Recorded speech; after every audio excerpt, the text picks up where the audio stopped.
di tempat lain itu sudah banyak diimplementasikan ya. Jadi ini pagi saya mau share dan nanti saya juga harapkan adik-adik semua bisa ikut aktif ya. Jadi kita ini jangan satu arah ya, harusnya kita dua arah. Supaya kita bisa berbagi pengalaman karena kan tujuan orang kita diskusi pagi ini supaya kita bisa tukar pikiran gitu ya. Mungkin saya lebih tua sedikit dari sebagian bapak atau ibunya kali ini karena saya kelahiran tahun 65 jadi sudah apa namanya sekarang sudah berapa tahun ya, saya udah 50 tahun, 56 tahun, masuk 57 tahun yang lalu lahir. Jadi saya angkatan 83 kalau di elektro. Jadi angkatan 83 itu komputer pada saat itu tuh masih baru mulai ya. HME ini yang saya lihat logonya itu logo dibikin di angkatan saya itu. Jadi waktu itu tahun berapa ya? 84, 85 kalau nggak salah. Nah, dalam perjalanannya saya memang mengikuti perkembangan eh, apa, teknologi ini dari zaman kuda gigit besi ya, dari zaman dulu sekali sampai zaman sekarang. Jadi saya ikut aktif dan saya bersyukur juga bisa sampai di fase ini. Jadi ada banyak fase yang kita sudah lewati. Makanya mungkin saya nanti mau lebih banyak untuk kasih masukan ya untuk encourage teman-teman. Ini saya bisa share screen ya.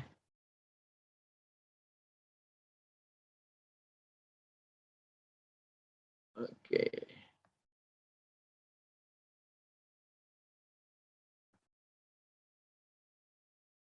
Bentar. Oke, ini ini yang tadi ya, will AI takes over our jobs. Ya ini memang banyak orang yang bertanya, tapi makanya kita perlu sama-sama belajar ya dan terus berusaha untuk mengetahui lebih dalam karena ini pengetahuan itu harus kita tingkatkan dari waktu ke waktu. Nah, ini memang yang kemarin ya, peluang dan ancaman AI di bidang pemerintahan. Benarkah ASN menjadi korban AI responsif atau reaktif? Ya, ini penting sebenarnya nanti di poin ketiga ini. Dan bagaimana seharusnya kita pengguna atau pelaku AI? Ya, saya mengerti sekali pertanyaan itu dan yang disampaikan oleh Pak Presiden, Pak Jokowi. Tapi nanti kita akan lihat berikutnya. Nah, ini definisi tadi sudah dibacakan. Jadi pada dasarnya kecerdasan buatan ya. Tapi yang menarik itu bahwa gini, ini sebenarnya isu tentang artificial itu bukan baru-baru saja ini ya, bukan 5 atau 10 tahun lalu. Sebenarnya isu artificial intelligence ini kan sudah lama orang bicarakan, tetapi sekarang ini terutama di 5-10 tahun terakhir ini, jadi era 2010 setelah itu mulai sangat gencar sekali ya dan manfaatnya sangat terasa sekali. Apalagi kalau kita yang baru-baru ini lihat karena gara-gara COVID akhirnya semua orang bicara tentang ini, mudah sekali dapat informasi dan AI sekarang menjadi paling top ya. Baik dari pemanfaatannya ya maupun orang-orang yang bekerja di dalamnya. Tapi ini kan sebenarnya dia sudah lama ya. Jadi tahun saya waktu kuliah itu tahun 80-an itu kita mulai ada yang diperkenalkan tuh orang sebut expert system. Jadi tahun 80 sekian itu sebelum tahun 90 itu orang kenalkan expert system atau sistem pakar ya. Nah, dia berkembang terus tuh. Ya, jadi ada beberapa sengaja saya tampilkan ini supaya menjadi ini the history of artificial intelligence. Dan ini ada disampaikan sini bahwa primary driver of AI beside the algorithm, yaitu salah satunya adalah ini. Jadi kan adanya mobile revolution, the availability and adaptation of mobile devices, data revolution, availability of data, chip storage, cloud technology, dan lain-lain sebagainya. Jadi AI ini menjadi nyata dan bisa dirasakan oleh masyarakat umum lebih luas lagi, ya karena ada di drive oleh beberapa teknologi lainnya begitu. Begitu ya. Nah, ini kemudian ini juga ada apa namanya?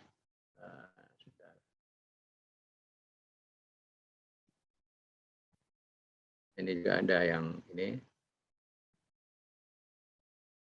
Ya, ini juga ada kalau ini dia ceritakan bagaimana stage-nya ya, inference period, knowledge period, ini learning period. Jadi ini the third burst development of big data and deep learning promote the potential economic effect gitu. Jadi kan kalau orang bicara teknologi itu kan ujung-ujungnya sebenarnya kita harus efisien dan bermanfaat ya, bukan hanya dari sisi teknologi tapi juga dari sisi efek atau manfaatnya terhadap ekonomi. Karena ya tujuannya ke sana, teknologi itu harusnya menjadi lebih baik bagi kita semua. Jadi tujuannya itu bagus ya. Kalau kita sekarang sudah lihat itu seperti voice recognition, kita bicara dengan HP kita atau kita bicara dengan apa namanya facial recognition dan lain-lain sebagainya, itu memang sekarang bermanfaat sekali. Terakhir kita di PON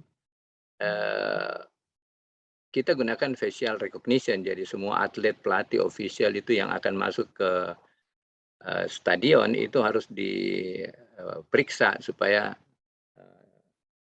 memang betul-betul mereka yang berhak masuk ke dalam lapangan pertandingan itu yang dibolehkan. Jadi itu teknologinya. Kalau dulu ya memang crowded ya, karena orang tidak bisa, kalau kita pakai ID card biasa aja ya, ID card bisa dipindah-pindahkan, tapi kalau kita menggunakan teknologi AI seperti facial recognition itu ya orang harus melewati ini, harus dipastikan orangnya betul-betul pasti baru dia bisa masuk. Jadi ini juga salah satu hal yang menarik ya. Jadi dari sini ada development teknologinya, kemudian ada breakthrough application. Nah, ini juga seperti itu ya. Di sini ada ini ya, Deep Blue itu. Jadi memang ada kejadian di AI winter ini, many false starts and dead ends leave AI out in the cold. Jadi ya ini istilahnya di masa-masa 66 sampai 997 ini memang masa-masa AI itu tidak terlalu berkembang, tapi di 1997 itu ada Deep Blue.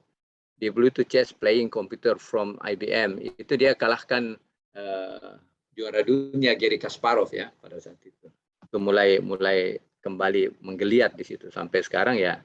Kita baru lihat ini makin berkembang ya. Oke, nah kemudian apa sih sebenarnya artificial intelligence itu ya? Kalau kita dengar, ya kita sudah sering dengarkan ada robotics, ya, ada computer vision, ada machine learning, ada deep learning, ada convolutional network, neural network. Jadi ini turunannya banyak lagi gitu ya. Seperti ada chatbot, ada yang lain-lain juga, itu bagian dari artificial intelligence. Nah, ini dia gambarkan, tapi nanti aja dipelajari, kita lewatin aja dulu. Tapi paling tidak ini dari gambar ini kita bisa punya bayangan bahwa oke, artificial intelligence itu apa sih elemen-elemennya gitu ya, atau apa sih di masyarakat itu seperti apa itu ininya. Ada kan istilah computer vision itu sekarang sudah diajarkan nggak ya di kampus? Halo? Halo? Halo teman-teman. Iya Pak, lebih ke mesin learning-nya dia Pak. Oh, mesin learning itu diajarkan ya? Iya Pak. Itu dia dalam satu mata kuliah kah atau apa ya sekarang?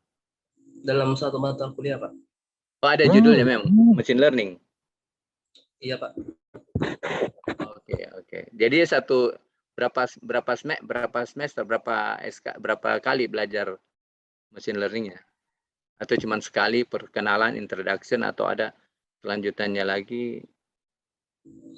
Masuk di mata kuliah pilihan Pak, jadi cuma satu matkul Pak. Oh, dia di mata kuliah pilihan ya, Iya Pak. bukan dasar ya? Bukan, Pak. Oke. Kalau ini jurusan, ini departemen elektro. Ini semua departemen elektro atau ada dari informatika ya? Elektro semua, Pak. Oh, elektro ya. Oh, jadi dia hanya jadi ini ya, jadi salah satu mata kuliah pilihan begitu. Artinya mungkin banyak juga mahasiswa yang dia nggak ngambil nih berarti machine learning. Padahal sekarang ini paling penting. Oke, it's okay. Mungkin kita nggak bahas ya terlalu banyak tentang, karena kan topik kita tadi adalah sampai sejauh mana AI ini bisa bermanfaat. Oke, ini kita lepaskan aja. Nah ini mungkin hampir sama ya. Saya mau langsung jemput ke sini aja nih.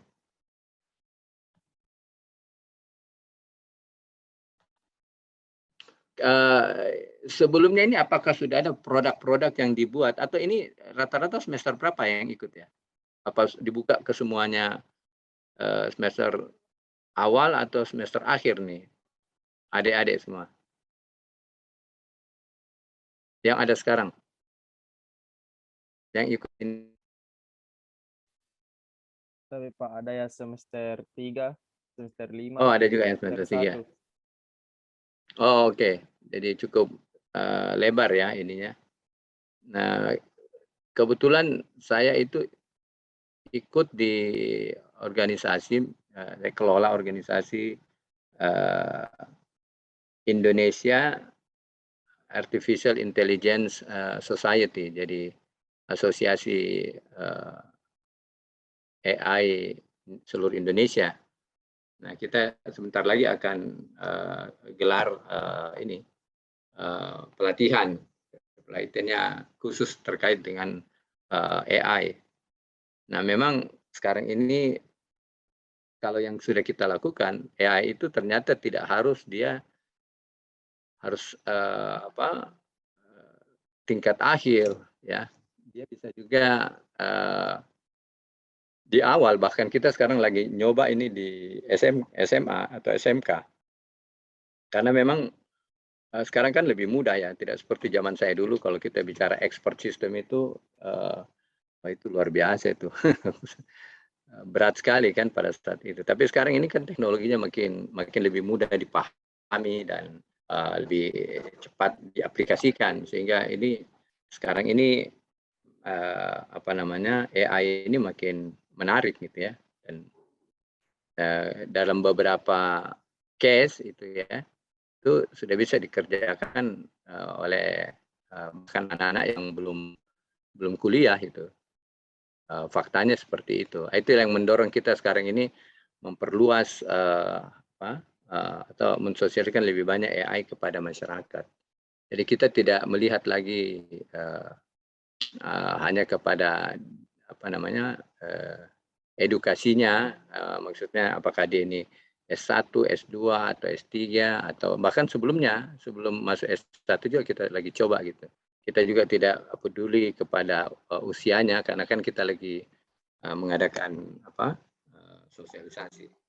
Nah, pada dasarnya kan AI ini dia untuk mengoptimalkan proses menjadi lebih efisien dan produktif. Penggunaan AI pada layanan publik cerdas, yaitu sebagai contoh tadi yang saya sampaikan ya, dan mentransformasikan layanan menjadi lebih berkualitas, melibatkan pemangku kepentingan, ada masyarakat, bisa swasta dan mitra ya di transportasi. Nah, ini saya nanti akan jelaskan sedikit contoh-contoh ya yang sekarang ini kita lagi kerjakan dengan teman-teman di UGM. Jadi UGM itu ada dia namanya ini ilmu komputer dan elektronik, gitu. Dia punya departemen di sana. Nah, mereka itu belajar tentang AI. Jadi Dan kita lagi bekerja untuk membuat sistem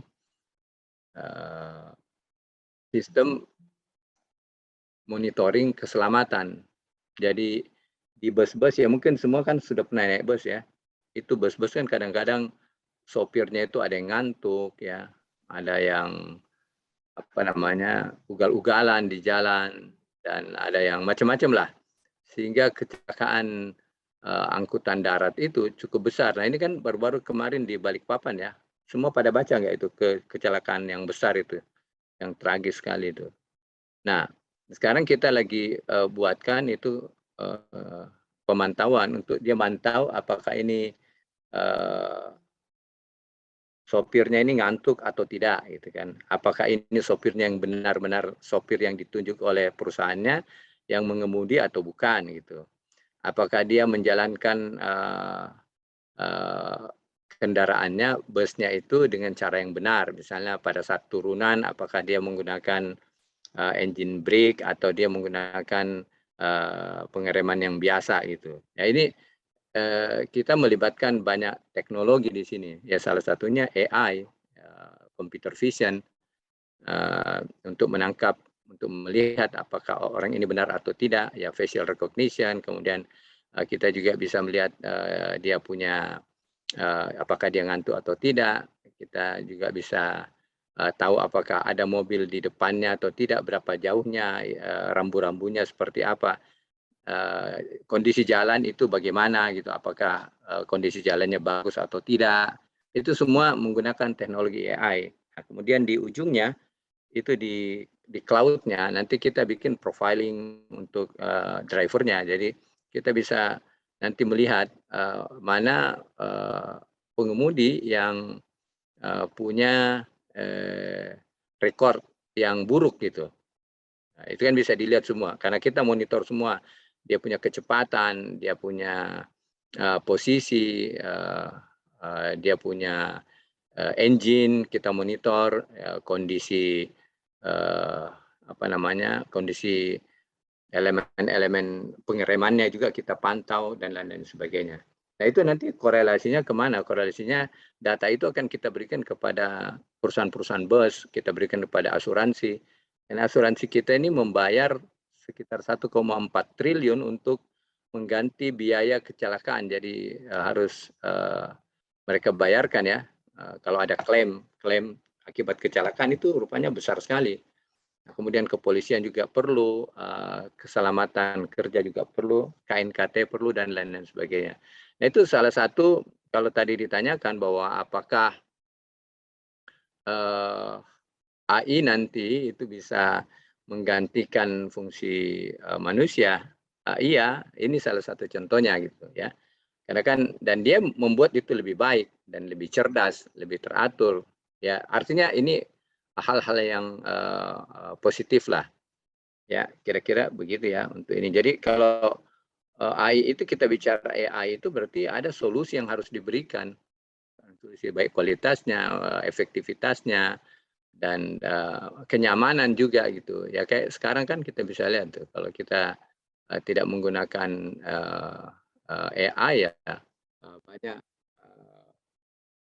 di contoh aja seperti di mana ya, di ya sekarang kalau kita ke website itu ya, kita kadang-kadang browsing terus kan ada chatbot masuk kan, itu kan sudah tidak dikerjakan lagi oleh manusia gitu, tapi dia smart, dia bisa kerjakan.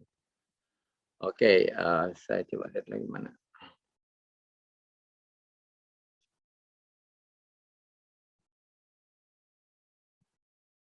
Oke, nah ini yang saya mau sampaikan nih. Jadi kalau untuk menjawab tadi pertanyaan-pertanyaan yang disampaikan, jadi cara berpikirnya begini.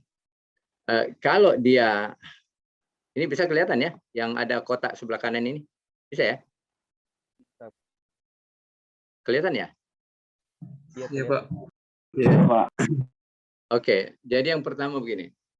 Yang paling kiri bawah ini di kuadran ketiga ya. Kalau compassion not need dan optimization-nya itu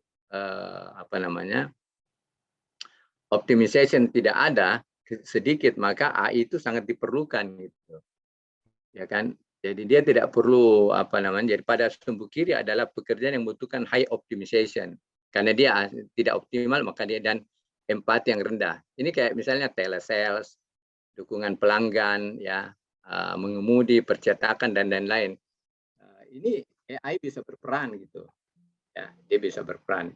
Tapi kalau sebaliknya, kalau hal-hal yang terkait dengan apa namanya di sebelah kanan ini yang butuh pekerjaan yang membutuhkan kasih sayang dan empati yang tinggi, maka AI itu hanya tambahan aja, dia tidak dominan gitu. Tidak dominan. Jadi karena tidak bisa digantikan, kan perasaan itu kan tidak bisa digantikan oleh AI gitu. Jadi kita merawat misalnya apa namanya, memimpin organisasi, leader itu kan tidak bisa digantikan oleh AI kan. Tapi hal-hal yang sepertinya logik, kemudian dia berulang-ulang itu yang tadi yang di AI ini. Jadi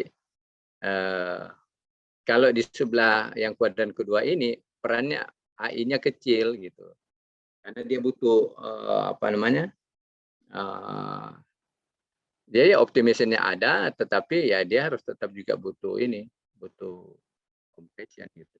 Nah, ini yang menjadi dasar kita nanti kalau pertanyaannya apakah ASN itu bisa digantikan atau tidak gitu seluruhnya, ya tentu kita harus lihat dalam sebagai apa gitu. Kalau jawaban pastinya ya tidak semua lah ya, tidak semua bisa dilakukan, tapi banyak hal yang bisa dilakukan. Nah ini harus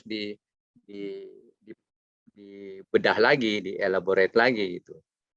Jadi kalau kesimpulannya bahwa pekerjaan khusus AI itu adalah bentuknya adalah AI mendukung manusia atau manusia membantu AI.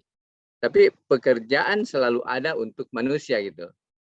Ya butuh keterampilan, komunikasi, empati, kasih sayang, kepercayaan, kreativitas, penalaran itu kan apa namanya itu tidak bisa dilihat oleh ini, oleh AI gitu.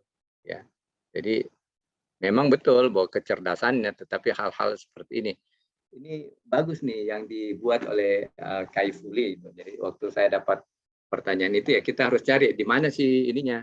Ini ada di jurnal ini dan mereka ya tentu dia sudah lihat ya, dia sudah teliti dan ya ini kesimpulannya seperti itu. Kalau di luar negeri juga kan sudah hampir ya banyak sekali pekerjaan-pekerjaan sudah diambil alih oleh AI. Ya, di kita sekarang ini sudah mulai digalakkan gitu.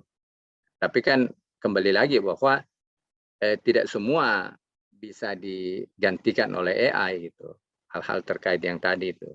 Jadi selalu masih ada pekerjaan untuk manusia. Nah, yang menarik kan bahwa sebenarnya kita harus kan dari waktu ke waktu ini kan memang tuntutannya makin lama orang ya kita makin butuh lebih efisien, lebih produktif, lebih berkualitas karena memang kita manusia itu kan berkembang terus selalu dia kebutuhannya makin nambah. Mungkin ya jadi tadi itu ya ini yang tadi saya dengarkan tuh. Eselon 3 kami potong kami gantikan dengan AI ya. Yang eselon 3 itu fungsi apanya gitu. Ya itu kan harus pertanyaannya kan di situ kan. Eselon 4 itu bisa benar ya bisa juga salah, bisa juga tidak tepat gitu kan tergantung ini tadi yang kalau menurut saya tergantung ininya apa yang mau digantikan. Kalau fungsinya dia sebagai leader di situ ya sulit gitu. Kalau yang eselon 3 dan 4 kalau sebagai fungsi dia sebagai leader itu ya tidak bisa menurut saya. Ya, kalau dia fungsinya sebagai leader, tapi kalau dia fungsinya pekerjaan yang berulang ya itu bisa digantikan ya mungkin bisa. Ya, jadi kalau seperti misalnya pelayanan katakanlah satu atap misalnya di pemerintahan kan gitu ya. Kalau kita mau urus izin perusahaan, kalau kita mau urus izin apalah macam-macam pertambangan, izin apa, itu bisa digantikan dengan AI ya untuk meriksa dokumennya apa benar atau tidak dan lain-lain. Itu bisa saja dilakukan. Tapi kan tidak bisa kita generalisasi semua gitu. Ya kalau misalnya hal-hal seperti katakanlah seperti tadi, kita bisa memantau pengemudi, ya, dan itu kan kebutuhan dari pemerintah itu kan sangat tinggi sekali terkait kecelakaan, karena kan dia harus membantu masyarakat agar supaya kecelakaan itu berkurang kan. Jadi bisa pakai gunakan teknologi-teknologi seperti ini. Nah, kemudian ini kemampuan 4 tipe kecerdasan AI menunjukkan ruang-ruang yang harus diisi oleh manusia. Jadi ini tingkatannya ini yang nomor 1 ini diartikan bahwa ini mechanical intelligence, ini nomor 1 dia ini. Ya, jadi, ini yang paling besar, yang paling bisa digantikan oleh manusia, digantikan oleh AI. Jadi pekerjaan mechanical intelligence, nah itu seperti ini contohnya nih, mechanical intelligence ya, robot bekerja ya kan. Kalau yang berikutnya itu analytical intelligence, analytical itu ya pekerjaan analitik ya, itu nomor 2 yang ini kalau kita ambil besar atau kecilnya itu ya ruangnya itu lebih besar tuh. Mechanical itu nomor 1, ruangnya paling besar tuh bisa dilakukan. Kemudian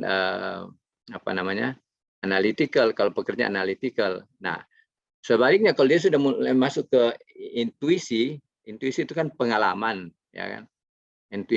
Intuitive intelligence experience, jadi pengalaman orang. Seperti misalnya saya karena sudah pengalaman 30 tahun, jadi ketika bicara tentang integrasi, bicara tentang ini ya intuisi yang sudah bisa bermain gitu kan. Nah ini AI makin berkurang dia punya peluang di situ. Nah yang paling kurang lagi yang 4 itu empathic intelligence. Jadi kalau kita lihat ini hampir sama dengan yang ini tadi nih. Polanya begitu, diteliti oleh 2 orang yang berbeda, tapi dia punya ini yang sama, output yang sama, bahwa ya hal-hal terkait dengan empati, perasaan, itu emosional, itu memang tidak bisa digantikan oleh AI semuanya begitu. Ya, ada yang bisa, tetapi kan tidak semuanya bisa digantikan. Sebaliknya yang sifatnya dia berupa mekanikal, ya, yang seperti sekarang kan, misalnya saya ingat tuh ke tahun berapa tuh di jalan tol, tuh orang kalau mau suruh hitung misalnya gini, berapa jumlah kendaraan yang lewat setiap hari, average-nya berapa, itu kan sulit sekali. Bayangkan tuh orang naik ke jembatan penyeberangan, ya dipakai karena ada 4 lane ya, 4 jalur gitu, jadi harus ada 4 orang catat. Nah, dicatat satu-satu, mobil 1 lewat. Nah, ditanya lagi itu mobil mana yang paling banyak tipenya, apakah mobil bus atau mobil angkutan umum atau mobil pribadi atau mobil kedinasan, itu kan pusing lagi. Atau ini mobil truk, mobil sedan atau mobil jeep, nah susah. Kalau sekarang kan orang pakai computer vision itu, dia tinggal pasang kamera di situ, dia hitung semua, dia bisa bedakan mana bus, mana ini, mana ya semua jalan kan. Itu pekerjaan berupa mechanical intelligence seperti itu mudah, itu paling banyak dipakai sekarang itu. Jadi kalau orang juga misalnya robot itu kan salah satu itu. Jadi kalau supaya dia lebih presisi, dia lebih tepat, dia lebih, dan dia tidak capek, dia ya itu paling bagus tuh dipakai itu. AI langsung mengisi besar sekali. Jadi bahwa AI nanti akan menggantikan itu, iya sebagian besar akan digantikan terkait dengan ini tadi. Gitu. Ya, oke. Jadi itu ininya. Nah, sekarang persoalannya bagi kita adalah sebenarnya yang menarik itu, apa reaksi kita itu? Reaktifkah atau responsif? Nah, sebenarnya ini yang perlu adik-adik dan juga termasuk di perguruan tinggi ya, institusi pendidikan, bahkan di ASN dan mungkin pemerintah ini harus paham nih, karena ini yang kita harus lihat ada apa kita punya jawaban gitu, reaktifkah atau responsif. Misalnya begini, mahasiswa dengan adanya AI ini, ada mahasiswa yang dia reaktif, masa bodoh atau sekitar euforia dengan jargon AI. Dia tahu tapi ya dia tidak belajar, dia tidak paksain untuk mau tahu, ya itu dia namanya reaktif gitu.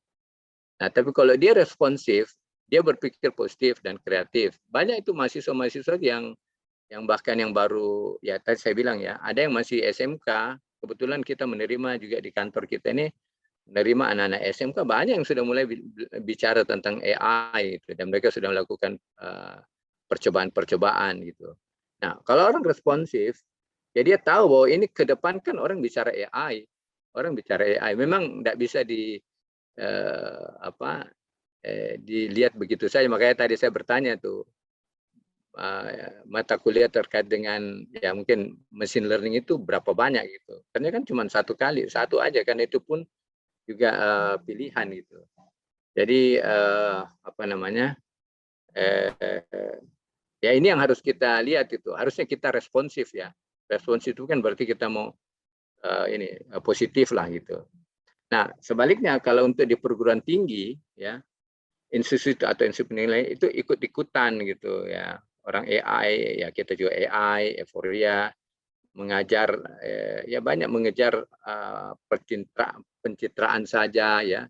Tapi dia tidak lakukan tuh evaluasi yang tadi yang baru saya sampaikan. Harusnya mengevaluasi upgrade kurikulum, meriset peluang-peluang baru, meningkatkan kesiapan dan kompetensi SDM-nya, memanfaatkan AI untuk peningkatan kualitas manajemen dan pembelajarannya di perguruan tingginya itu sendiri. Jadi ini yang harus dilihat gitu. Jadi bagaimana, responsifkah atau reaktif gitu. Misalnya kita lihat juga di ASN, ya isu yang tadi yang dibahas itu ya, apakah reaktifkah, dia takutkah atau khawatir, atau dia bertindak irasional terhadap kehadiran AI ini. Tapi kalau dia berpikir dia responsif, itu harusnya dia berpikir positif ya, dia meningkatkan kompetensinya, dan dia harus tetap ikuti perkembangan. Ya bisa dibayangkan kalau orang tidak ya seorang ASN dan dia tidak mau mengikuti perkembangan atau dia tidak mau tingkatkan kompetensinya, ya itu bahaya karena dia bisa tertinggal. Orang mungkin ada tawaran-tawaran atau ada proposal untuk membuat ini lebih bagus ya, karena dia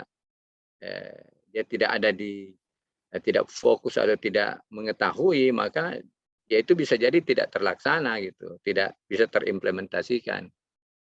Padahal mereka ini kan ASN, dia yang harus ya beberapa kegiatan kan dia harus ikut serta di dalamnya gitu.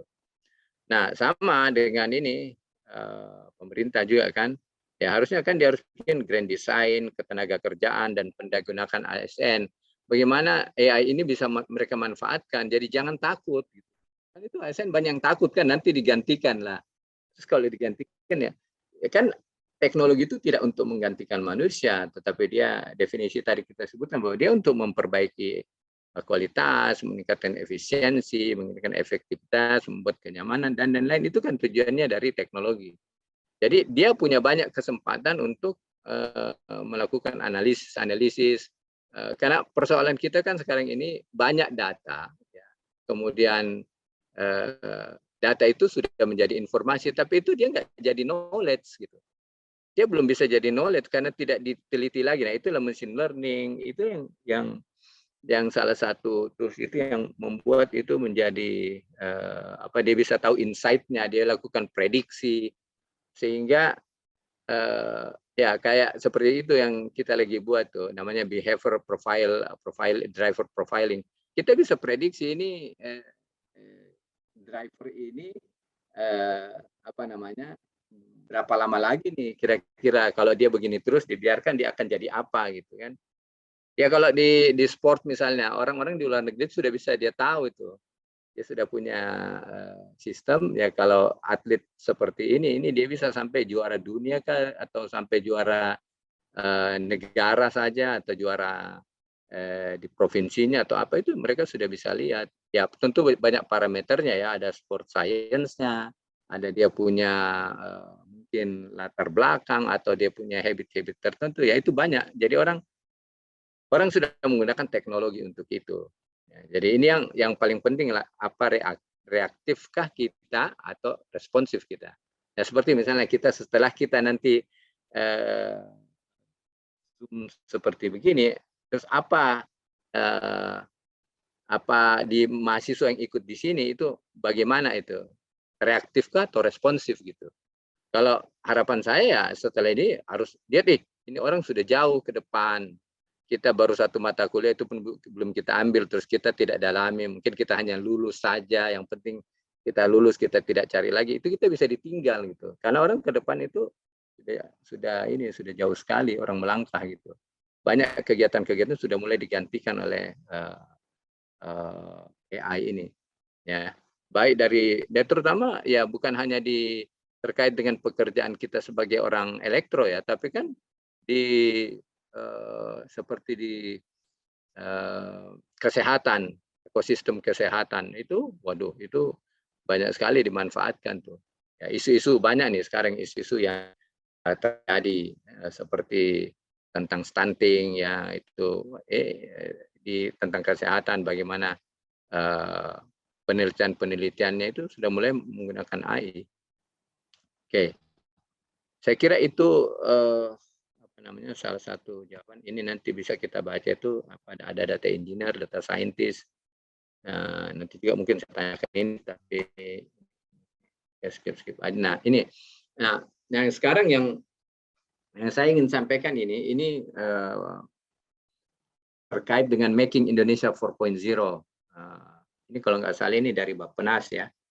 Nah ini yang nanti ke depan sampai 2030 anggaran kita, ya, anggaran untuk terkait dengan industri 4.0 ini, ya ini grand plan-nya Indonesia nih, Making Indonesia 4.0. Nah, ada beberapa, ada 5 segmen yang ada di sini. Ada food and beverage, textile and apparel, automotive industry, ada electronics, ada chemical. Nah, kalau kita lihat di ini ya, kalau kita jadi ini sebenarnya gambaran bahwa ini duitnya pemerintah itu atau duit yang akan digelontorkan untuk lakukan riset, untuk lakukan implementasi terkait dengan industri 4.0 adalah ini gitu. Jadi kita sebagai orang elektro, karena kita ini elektro itu apa ya? Kalau dari waktu zaman saya itu elektro cuma dibagi 2. Ada arus kuat, ada arus lemah. Tidak ada seperti sekarang ini ada kontrol, ada telekomunikasi, ada informatika, ada apa lagi ya, elektronik, ada 5 kalau nggak salah ya. Kalau dulu kita cuma 1, arus lemah aja, dan satunya harus kuat. Kalau listrik ya sudah itu dia harus kuat. Nah, ini semua terkait dengan 4.0 itu pasti ada keterlibatan kita sebagai elektro, tidak mungkin tidak. Di pekerjaan food and beverage itu pasti banyak tuh nanti. Highly productive agricultural sector and predictable yield. Jadi saya kemarin di UGM itu ketemu sama Profesor Agus ya. Dia itu bisa, orang kan kalau Indonesia dia ekspor misalnya tembakau. Tembakau itu diekspor misalnya ada kemarin ke Jerman atau kemana, terus ada pembeli dari luar negeri. Nah, dia kan mau tahu tuh bagaimana kualitas tembakaunya itu. Dia pakai itu. Saya lihat kemarin dia punya penelitiannya dia, dan bahkan sudah jadi alat ya. Itu dia bisa deteksi tuh, oh tembakau ini berapa grade-nya. Karena itu kan orang kalau berikan dia beli grade kan, ada grade itu ada yang bagus, ada yang bagus sekali, ada yang kurang bagus, ada yang tidak bagus. Nah, itu bagaimana cara ngeceknya kan? Ya memang ada orang yang bisa cium, bisa ahli, tetapi kan ini persoalannya kalau dia tidak orang itu nanti ya akurasinya kan dipertanyakan juga gitu ya. Terus dia sehat atau tidak, atau kalau dia sakit siapa yang gantikan? Itu kan mengganggu jalannya supply chain-nya. Nah, dengan cara itu orang bisa lakukan itu. Sekarang saya lihat kemarin tuh bagus juga itu. Jadi itu bisa dijual ya, jadi satu sistem sehingga orang kalau beli dia tahu tuh, oh ini tembakonya jenisnya ini. Sehingga orang bisa dagang itu lebih bagus karena orang tidak menjual kucing dalam karung lah kayak gitu. Orang tidak tahu apa isinya. Kalau ini kan orang bisa lihat. Nah, kemudian yang ini adalah terkait dengan tekstil dan ini. Kan di bisnis 4.0 itu kan banyak, ada tentang AI, ada blockchain, nah kan blockchain juga itu menarik sekali dibicarakan. Ada cloud, ada IoT, ya. Nah, kalau di elektro sekarang apa yang paling dekat dengan 4.0-nya itu yang mana? IoT mungkin ya, IoT banyak dipelajari ya. Bagaimana? Ada? Iya Pak, IoT IoT termasuk dalam. IoT banyak. Kalau cloud, tentang cloud banyak juga nggak di infrastruktur cloud gitu. Jadi seperti Kubernetes, seperti microservices, terus big data ini itu apakah sudah mulai dipelajari atau dia jadi pilihan aja? Kalau untuk kurikulum sebelumnya Pak, dia masuk di kategori matkul pilihan Pak. Tapi untuk kurikulum yang 2020 dia dihapuskan Pak. Bukan dihapuskan, tapi tidak dimasukkan dalam matkul pilihan Pak juga. Oh begitu ya, tidak dimasukkan ini ya. Ya itu padahal itu kan sekarang harus mulai ini. Nah ini otomotif ya. Jadi ini bisnis yang akan terkait dengan 4.0 ya. Ini yang akan diinikan oleh pemerintah nih. Kemudian apa ini? Ini chemical, enhanced basic chemical production, leading biochemical manufacturer. Nah, ini yang elektronik ini nih, attracting leading global manufacturer, advanced manufacturing capabilities beyond assembly, high capable domestic champions, high skill and innovative workforce. Jadi ya kalau menurut saya ini sekarang ini kita harus mulai sebagai orang elektronik ya, katakanlah elektro itu kan elektronik, walaupun bukan harus selalu elektronik dalam arti elektronika, bukan. Kalau kemarin itu juga saya ada baca itu, saya juga tertarik mau lanjutkan penelitiannya itu adalah dia menganalisis efisiensi pembangkit itu berdasarkan menggunakan ini machine learning, dia gunakan itu. Jadi pembangkit mana yang harus dinaikkan ketika beban kita seperti ini, itu dia dilakukan. Dan ada teman saya juga, dia juga dari elektro Unhas juga. Dia sekarang di Amerika, di Virginia, dia lakukan itu. Jadi dia pakai machine learning untuk menganalisis dan membuat optimization untuk optimalkan penggunaan pembangkit gitu. Jadi ada kan pembangkit itu banyak ya, ada bisa PLTG, gas, ada bisa dari uap, ada bisa dari air, ada bisa dari angin mungkin, atau ada bisa dari solar, dari matahari. Nah, dia bisa dengan grid jaringan listrik itu kan kompleks ya, dan setiap karakteristik dari pembangkit itu juga kan berbeda. Ya, ada yang cepat, ada yang lambat. Kalau dari mati atau mau dihidupkan lagi dia butuh waktu, ya macam-macam karakteristiknya bisa berbeda. Nah, itu dia gunakan mesin untuk melihat kalau beban segini, ini terjadi, maka ini yang harus dihidupkan, berapa persen dinaikkan di sini, berapa persen di sana. Nah, itu yang dilakukan sekarang ini orang-orang. Jadi makin lama makin berkembang gitu. Nah, karena kan sebenarnya itu seperti tadi ya, itu pekerjaan yang logik dan bisa digantikan. Jadi kita bisa digantikan oleh AI seperti itu. Dan hasilnya apa? Hasilnya lebih optimal. Mereka melakukan banyak penghematan. Akhirnya kan dia untungnya lebih banyak. Karena untungnya lebih banyak, maka ya bagus bagi seluruh pekerja yang terlibat di dalamnya atau manajemennya atau perusahaannya itu menjadi lebih baik. Nah, itu kan tujuannya dari AI. Nah, banyak lagi yang harus kita pelajari di negara-negara lain yang sudah maju, tentunya infrastrukturnya sudah lebih bagus ya, dan pemahaman orang juga sudah bagus, maka dia sudah lebih dulu itu. Ya, sudah lebih banyak, mereka lebih duluan mengaplikasikan. Tapi itu kan tidak mengurangi semangat kita walaupun kita tertinggal, tapi ya kita harus mulai bisa mengejar itu. Nah, caranya dengan apa ya? Harus dari SDM kita itu. Nah, kembali lagi saya ingatkan ya bahwa Making Indonesia 4.0 itu sudah jelas tuh 2030 itu sasarannya ini dia akan lakukan. Dan kita semua karena ini bicara tentang 4.0 itu keterlibatan kita sebagai orang elektro itu besar sekali. Ya, besar sekali. Oke, sampai situ kira-kira mungkin ini yang bisa saya sampaikan dulu. Kalau ada pertanyaan, ada sesuatu mungkin kita bisa diskusikan. Oke, silakan moderator. Baik Pak, terima kasih atas pembawaan materi yang sangat menarik. Ya. Untuk para partisipan akan dibuka sesi tanya jawab, maka jika ada pertanyaan yang ingin ditanyakan bisa raise hand atau langsung on mic saja. Terima kasih. Kepada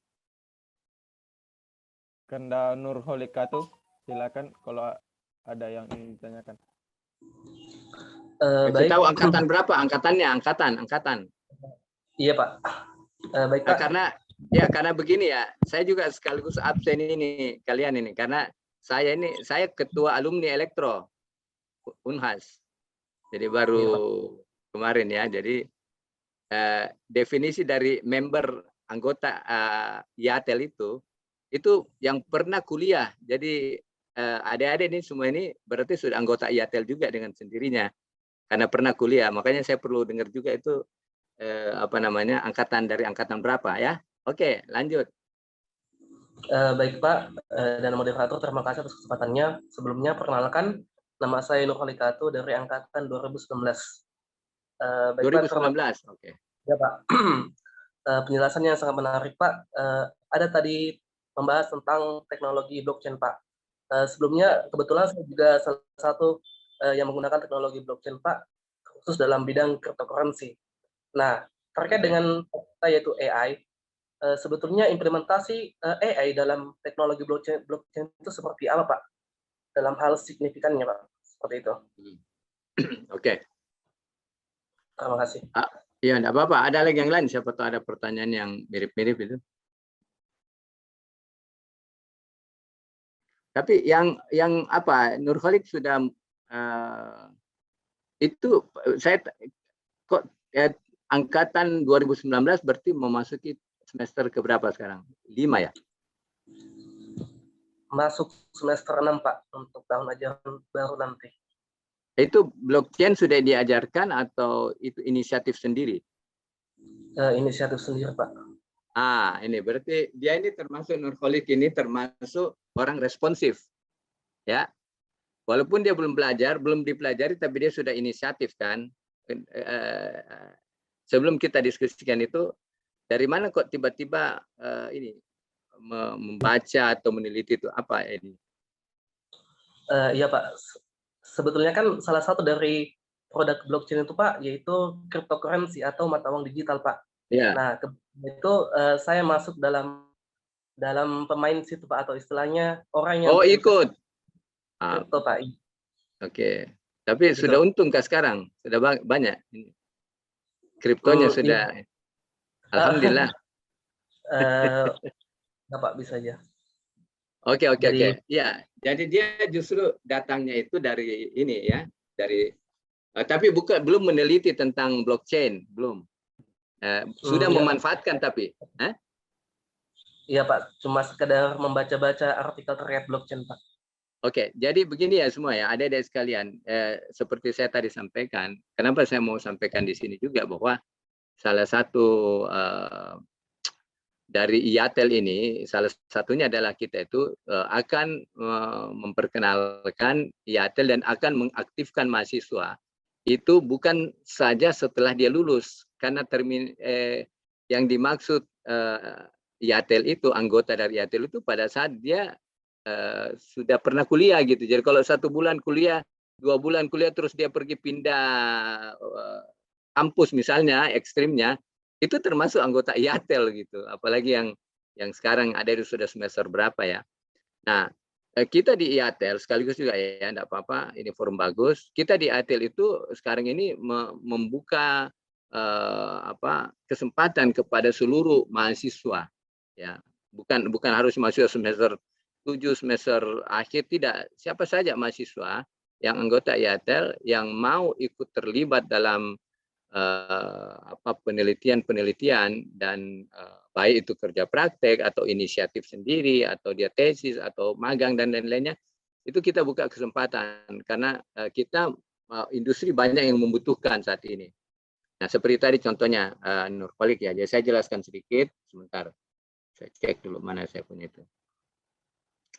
Oke, apa namanya?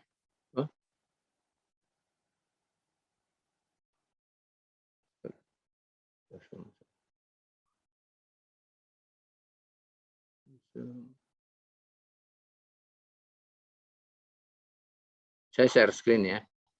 Oke.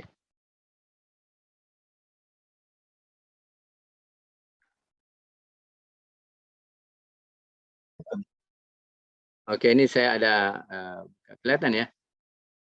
Ya ini tadi. Ya kenapa kita bahas ini? Kebetulan Nur kali ini ada bertanya ya. Ini bagaimana cara kerja blockchain? Yaitu tadi dia sudah main. Blockchain adalah catatan digital yang mencatat setiap transaksi yang tersebar di banyak komputer. Berkat blockchain, transaksi bisa diproses tanpa melibatkan pihak ketiga atau organisasi khusus. Berkat karakter ini, blockchain berpotensi meningkatkan efisiensi. Jadi begini, kalau kita mau kalau kita mau ambil uang atau kita mau transfer, misalnya saya mau transfer ke Nurkolik misalnya, saya kan pergi ke ATM dulu ya, atau saya bisa di mobile banking atau apa. Katakanlah saya di satu bank A, kemudian Nurkolik di bank B, begitu kan?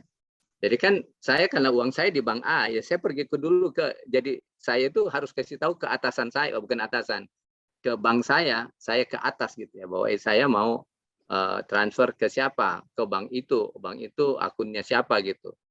Nah, sudah pernah belajar nggak client server? Ada klien, ada server gitu ya. Jadi dia ke atas dulu, kan kita harus ke server dulu kan untuk bisa menyeberang atau transfer ke yang lain. Katakan di satu bank yang sama juga kan kita harus ke atas dulu kan, betul ya? Iya Pak. Ya, baru dia turun lagi begitu kira-kira. Dia pergi lagi ke yang dituju. Nah, itu kan yang disebut tadi bahwa kalau orang kalau kita pernah jadi kalau kita di atas itu kita rubah jadi kita yang di bawah kliennya, tapi kalau di servernya dirubah kita tidak tahu juga kan berapa uang kita tersimpan di sana gitu loh. Security-nya kan ada di situ kan. Ya memang orang pasti ada prosedurnya bahwa tidak semua orang bisa merubah, ada super admin, tapi kan itu ada celah di situ. Nah, makanya dengan polanya si blockchain ini dia lakukan secara peer to peer tuh. Jadi lihat di gambarnya ya, dia secara ini peer to peer kan, ya peer to peer. Teknologi begini. Jadi dia punya jaringan yang terdiri dari banyak node. Jadi makanya dia sebutkan ini dia tidak perlu pihak ketiga atau organisasi khusus. Jadi kalau kita bikin kayak arisan begitu ya kita semua itu yang jadi mengawasinya bersama-sama gitu. Karena di sistemnya dia akan menyimpan di masing-masing. Ya itu beda ya, dia beda dengan kalau seperti kita itu ya paling contoh lah. Makanya kenapa banyak digunakan di yang kripto ini ya karena orang tidak butuh kan kita kalau kita pernah nggak kita transfer uang terus uang kita dipotong, pernah tidak? Pernah nggak? Kita transfer 1 juta dipotong berapa? 6.500 toh? Kalau bank-bank tertentu itu. Nah, kalau kita transfer 30.000, kayaknya dipotong juga 6.500. Saya nggak tahu berapa. Tapi kan ada potongan. Kan kenapa ada potongan? Karena ada biaya itu tadi gitu. Nah, kalau seperti ini kan tidak itu. Makanya kenapa orang dan ini secure. Tidak ada yang bisa kalau ada satu merubah semua orang tahu gitu. Jadi tidak bisa. Kalau tadi kan orang rubah di atas. Misalnya gini, ada orang bikin pendaftaran online A B. Tapi kan saya di administratornya, saya kan bisa ganti kan, betul kan? Tanpa orang ini tahu, betul tidak? Bisa kan? Saya bisa ganti tapi dia tidak tahu. Saya bisa ganti datanya tapi orang tidak tahu gitu. Karena saya jadi master datanya saya yang pegang gitu. saya yang atur di atas. Tapi kalau dengan cara blockchain ini itu dia berbeda gitu. Ya kan? Dia tidak melakukan itu. Nah, ini apa namanya? Pada dasarnya ya seperti itu kira-kira ya. Jadi teknologinya seperti ini. Nah, pertanyaan seperti tadi, apakah ini AI atau tidak gitu? Ya, tergantung apakah dia mau menggunakan algoritma khusus untuk meniru kecerdasan manusia. Ya, tapi dalam konteks ini kan bisa dia konteks sistem jaringannya. Jadi itu ada intersection-nya di situ begitu. Ya, jadi inilah salah satu dari perkembangan apa namanya di era 4.0 ini yang terjadi sekarang ini. Jadi kalau ada orang mau transaksi, ini semuanya orang tahu. Ya tidak seperti yang dulu kan harus kita ke atas gitu. Ya. Nah, di sini ada disebutkan validasi ya. Kalau validasi tiap node akan melakukan validasi menggunakan algoritma khusus gitu. Tinggal dilihat nanti kan seberapa kan ini kan teknologinya ini bisa dipakai untuk bukan hanya di kripto aja. Kita sekarang ini mau kembangkan untuk aplikasi di sport gitu. Karena kan aplikasi di sport itu kan kadang orang dia daftarkan terus nanti kita telepon bisa nggak tolong dibantu itu ininya tanggal lahirnya salah gitu misalnya, atau misalnya namanya salah, padahal ini kan hal-hal yang krusial kan. Ada kejuaraan kadang-kadang itu dia berbasisnya ada tanggal lahir atau usia gitu. Nah kalau itu dirubah, terus bagaimana orang lain tahu, bagaimana kita bisa secure di situ? Kalau yang rubah itu administratornya, kan orang lain nggak tahu, orang bisa dirugikan dari situ. Nah ini cara-cara dengan adanya blockchain ini semua orang bisa tahu siapa yang ini. Nah, itulah makanya kenapa blockchain ini dipakai. Mungkin gitu dulu sementara, Adinda, ya. Oke? Iya Pak, terima kasih atas penjelasannya Pak. Iya, oke. Bagus pertanyaannya. Nah, itu tadi saya mau lanjutin tuh. Kalau misalnya berminat, kita mau, jadi ini juga buat semua ya, buat semua. Saya ke Makassar nanti hari Minggu ya. Jadi saya harapkan nanti semua bisa juga ya kita bisa ketemu ya. Ada ketua HME nggak di sini ya? Tidak ada. Siapa ketua HME-nya? Oh iya Pak, dengan saya sendiri Pak. Oh siapa? Said. Iya. Oke, angkatan berapa HME? Angkatan 2019 Pak. 2019. Wih, jauh sekali bedanya dan saya. Saya angkatan 83. Berarti sudah 26 tahun, 36 tahun ya? Oke. Berarti saya sudah lebih tua dari dia ini berarti.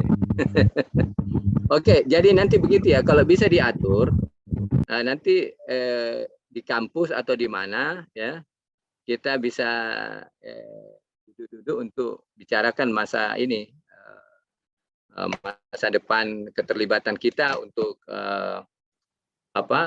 di ini di era 4.0 ini, terutama untuk kita punya institusi maupun juga untuk masyarakat, untuk pemerintah, untuk ya masyarakat ya, karena itu sangat dibutuhkan sekali. Jadi ini bagus. Bisa ya kita ketemu nanti ya, kita atur waktunya. Oh iya Pak. Ya, oke. Bagus. Ya lanjut, moderator. Yap. Kalau ada lagi yang lain. Sesi pertanyaan masih dibuka bagi setiap partisipan yang ingin bertanya. Dipersilakan untuk raise hand atau on mic. Kalau tidak bisa di kolom chat tulis pertanyaannya.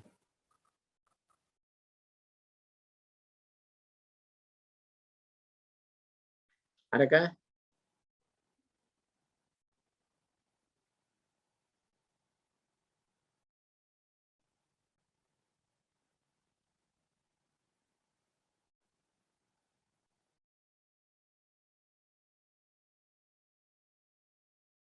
Ada yang bertanya?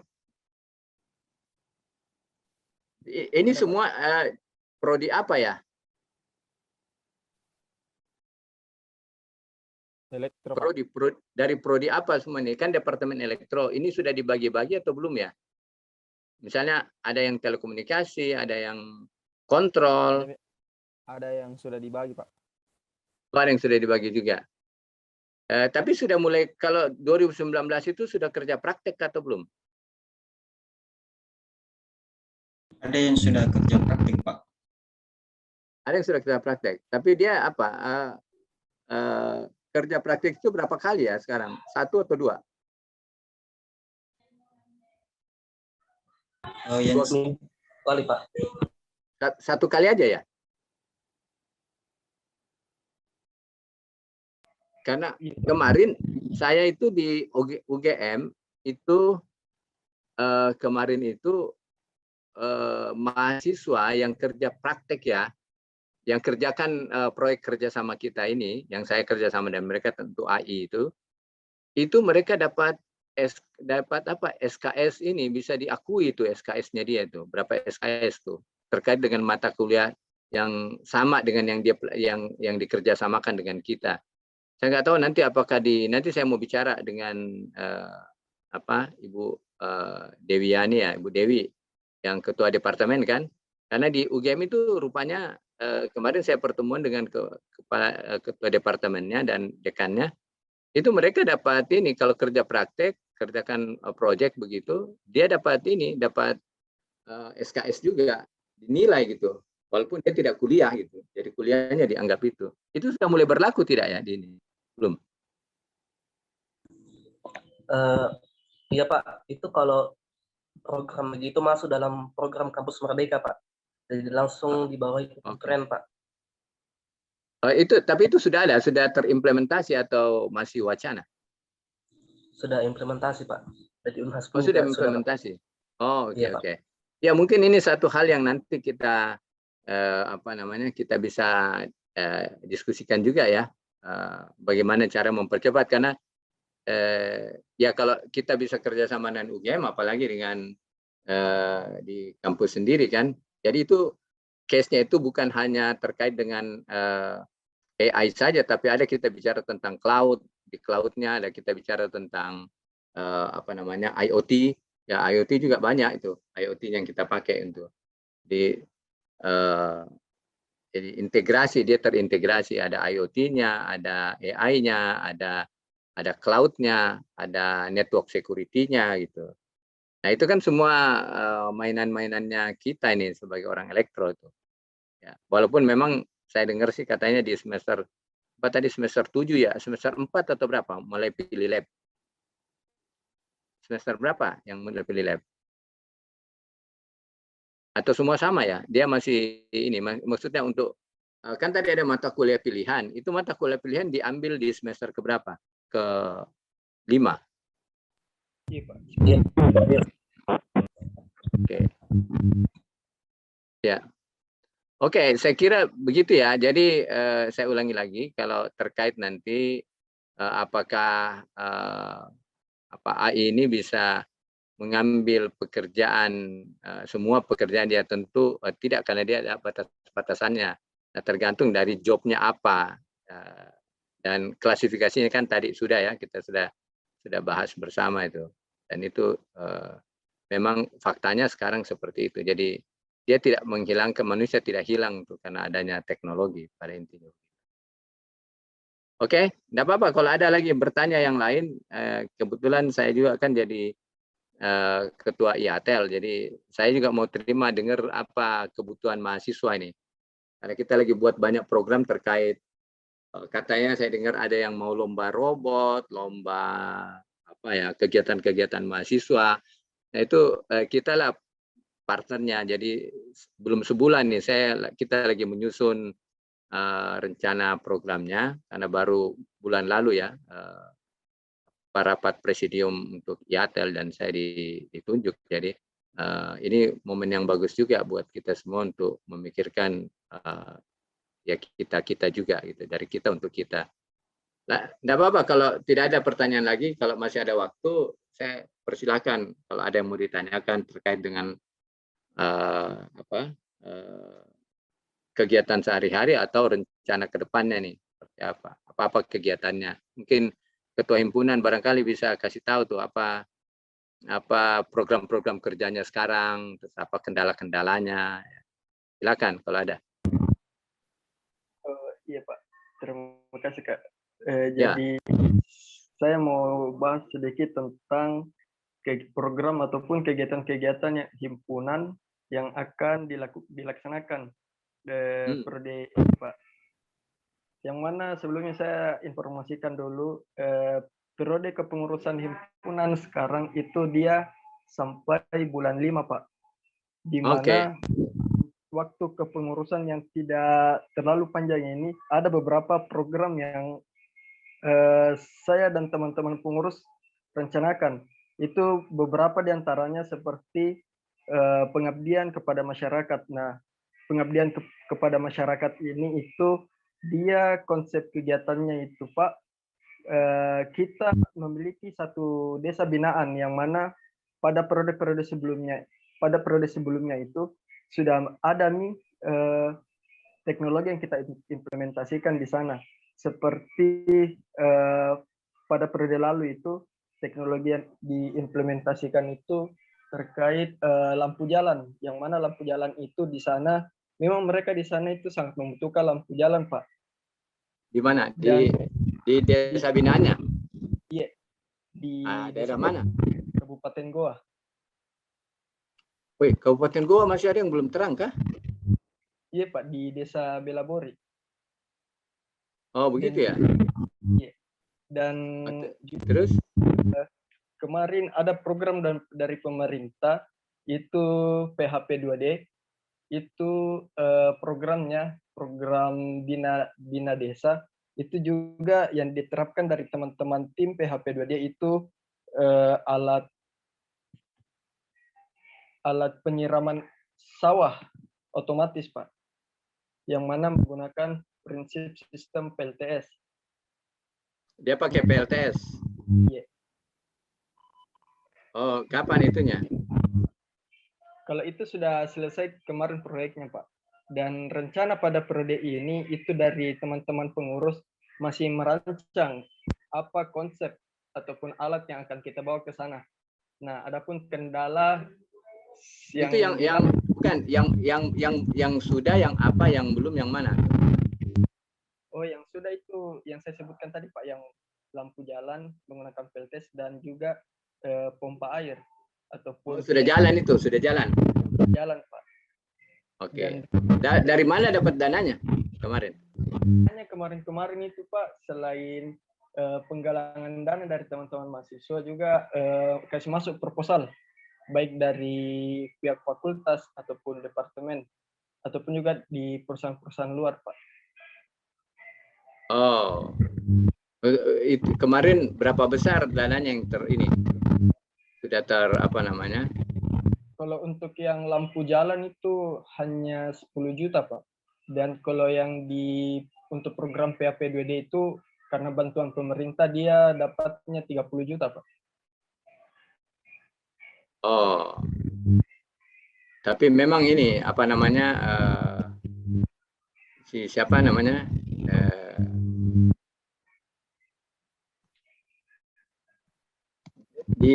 Sekarang yang kendalanya yang sekarang ini karena baru mau merencanakan itu.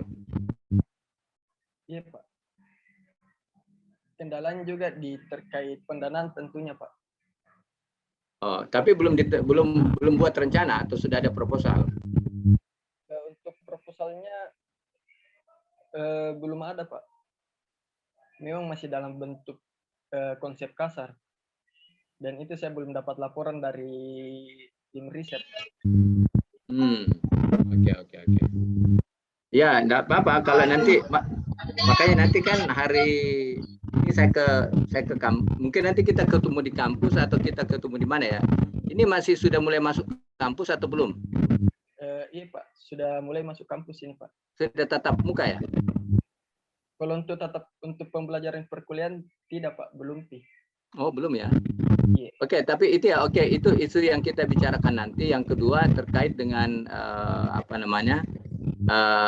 Saya harapkan lebih banyak partisipasi dari mahasiswa ini untuk ikut dalam penelitian gitu. Karena sebelum nanti selesai itu harusnya sudah banyak kegiatan-kegiatan terkait dengan apa namanya ini penelitian, dan kita di IATEL ini sudah merencanakan ya seperti yang kita kerjakan di UGM itu, bahwa harus ada link antara industri dan perguruan tinggi. Jadi sebelum selesai ya dia sudah harus berproduksi gitu, karena jadi kerja praktek, kemudian magang atau tesis, tugas akhir ya, itu harus jadi produk. Jadi dia jangan hanya sampai kepada paper aja. Tujuannya kita supaya ya kita produktif dan kita ikuti industri. Terkadang kan problemnya itu ada ketika tamat itu orang industrinya di mana, kita ada di mana. Nah, jadi pada saat sekarang ini, misalnya angkatan 2019, 2000 berapa yang sebelumnya atau 2020 itu sudah mulai harus main ke sana gitu. Jadi karena ini kan proses percepatan tidak sama seperti zaman saya dulu. Kita memang ya zaman dulu kan teknologi informasi itu terbatas sekali. Kita harus ke Jawa, kita harus ambil fotokopi yang dosen punya kan. Kalau sekarang kan tidak, itu mahasiswa bisa bebas sekali untuk dapatkan informasi yang lain. Jadi begitu. Oke, enggak apa-apa. Nanti Adinda semua bisa kita diskusikan gitu ya. Dan saya harapkan itu tadi ya, supaya aktif. Kalau kan saya punya nomor HP, nanti juga teman-teman IATEL yang lain nanti akan gabung gitu untuk kita diskusi bersama-sama. Mungkin bisa diatur waktunya ya. Jadi nanti Adinda Rahmat ya, kan saya ada nomornya nih. Nanti kita bikin itu komunikasi grup gitu ya. Oke, bagus ya. Oke, yang lain kalau ada yang mau sampaikan silakan.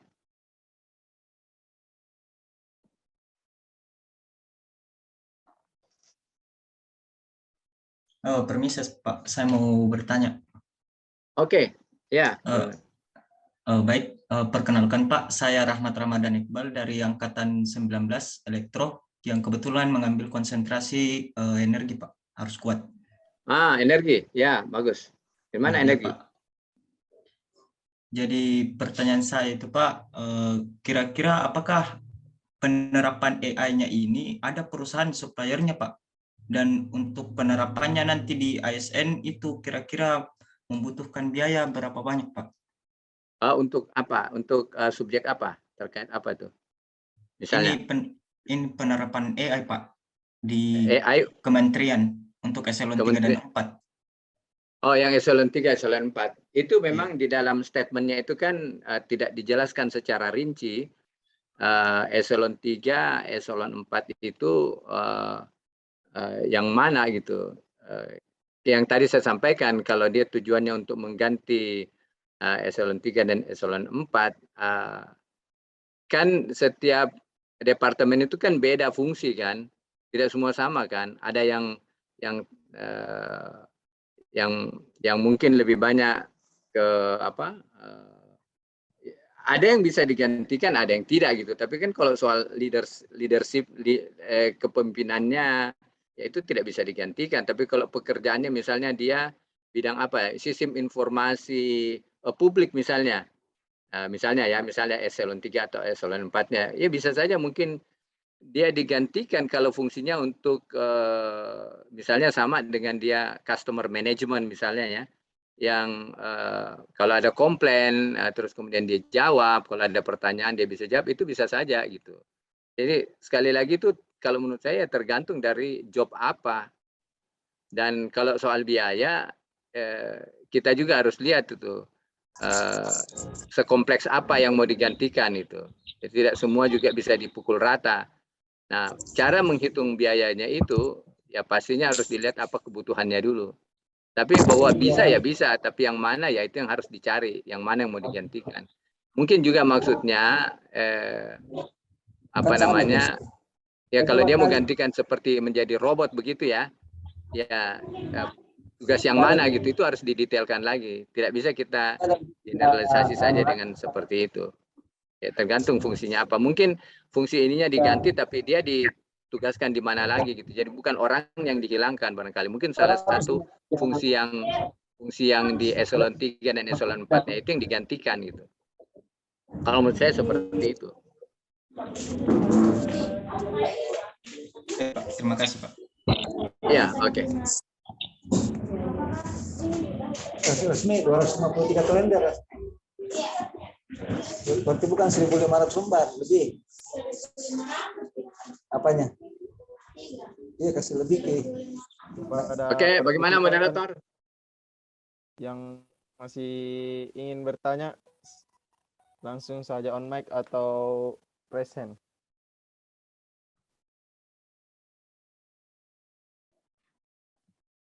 Yang penting isi absen. Nanti tolong absennya juga nanti dibagi ya, dikirim ke saya supaya saya juga tahu siapa yang hadir tuh. Ya, Pak.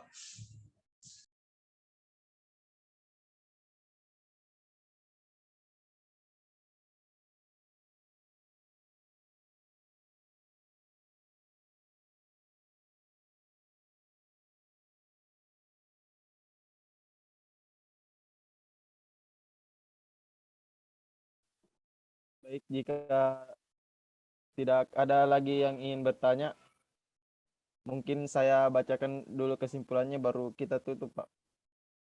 Oke. Baik. Artificial Intelligence merupakan salah satu cabang ilmu komputer yang melibatkan perkembangan program komputer untuk membantu menyelesaikan kerja manusia.